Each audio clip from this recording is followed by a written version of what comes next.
royal advisers have been weighing up the big question: should King Charles accept an offer from Heathrow Airport to name a terminal after him? The eco-conscious king is reportedly reluctant to accept because of environmental considerations. Or maybe he was just reluctant to have King Charles and terminal in the same sentence. The Green King is not so concerned about emissions that he minds Prince Harry making a 17,000-kilometre round trip to attend his coronation for a couple of hours, nor is he upset that there are 12,000 flights scheduled to land at Heathrow in just 10 days around his coronation, as dignitaries, heads of state and international tourists arrive to pay him tribute. But pointing out climate bedwetter hypocrisy is a fool's errand, since the hypocrisies are not a bug, they're a feature. Bugs, of course, are what we'll all be encouraged to eat.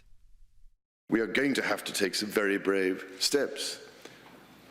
We will have to develop much more sustainable or durable forms of food production.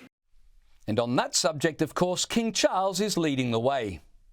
The business of what we eat, of course, is important. I mean, for years, I haven't eaten meat and fish on 2 days a week. Very brave indeed. But back to Heathrow.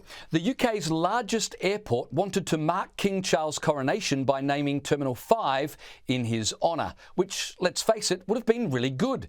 King Charles could have flown out of the King Charles Terminal for the next climate change conference, where he could have lectured us all about the dangers of fossil fuels before flying back to the King Charles Terminal. But no, like all the climate catastrophists flying around the world warning that if people keep flying around the world, there'll be no world to keep flying around, King Charles is a man of principle. He understands what's at stake. And when I say steak, I don't mean ribeye. You're not allowed to eat that anymore if you care about the environment.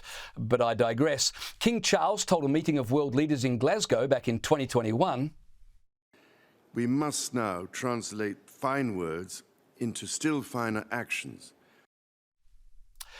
So by rejecting Heathrow's offer to name Terminal 5 in his honour, King Charles will translate fine words into fine action around fine words by rejecting the airport's suggested wording. This, of course, enables him to take a real stand against climate change by doing something rather than just using words. He's rejecting words, and so that's real action. Naturally, having taken this principled stand, he will still be perfectly free to continue using his planes and helicopters, but because it's Terminal 5 rather than the King Charles Terminal, the climate will not be affected. It is a last chance saloon, literally. Because if we don't really take the decisions that are vital now, it's going to be almost impossible to catch up. I mean, it'll be catastrophic. It is already beginning to be catastrophic because nothing in nature can survive the stress that is created by these extremes of weather. Perhaps Heathrow should name Terminal 5 the Last Chance Saloon. Anyway, having had their offer of a terminal named in his honour rejected, the airport has announced that they will mark the King's coronation in a different way. They now plan to issue all passengers coming in and out of the Last Chance Saloon with a commemorative luggage tag marked CR the 3rd, 2023. So from now on, every time people get on a plane, they can be reminded of King Charles' commitment to fight emissions. That's if the baggage handlers haven't knocked off the commemorative luggage tags first. Now, I don't want you to think that rejecting Heathrow's offer is the only thing King Charles is doing to save the planet.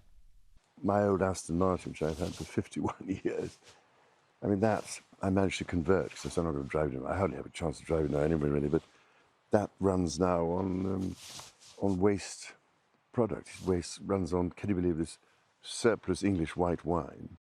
You heard him right. The King's Aston Martin runs on surplus English white wine.